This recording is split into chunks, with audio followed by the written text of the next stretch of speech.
Liquor కేసులో arrest అయ్యి ప్రస్తుతం తిహార్ జైల్లో ఉంటున్నటువంటి బీఆర్ఎస్ పార్టీ ఎమ్మెల్సీ కవిత ఆమె అటు ఈడీ ఇటు సిబిఐ రెండూ కూడా ఛార్జ్ షీట్లు దాఖలు చేసినాయి. సో ఆమె అయితే బెయిల్కి కంటిన్యూగా అప్లై చేస్తూనే ఉన్నారు. రీసెంట్గా ఆమె డిఫాల్ట్ బెయిల్ పిటిషన్ కూడా వేశారు.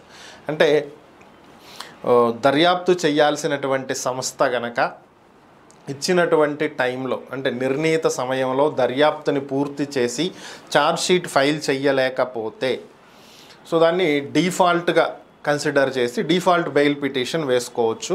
సో దానికి పాసిబిలిటీ ఉంటుంది. ఒకానొక టైంలో జడ్జ్ కవిత మీద అసహనం వ్యక్తం చేసినటువంటి పరిస్థితి, ఎందుకు ఇన్ని బెయిల్ పిటిషన్స్ కంటిన్యూగా వేస్తున్నారు అని.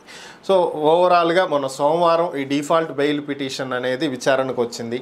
ఆ సమయంలో కవిత లాయర్ అందుబాటులో లేకపోవడంతో కేసు బుధవారానికి వాయిదా పడింది. సో ఈరోజు కేసు విచారణకు రావాలి.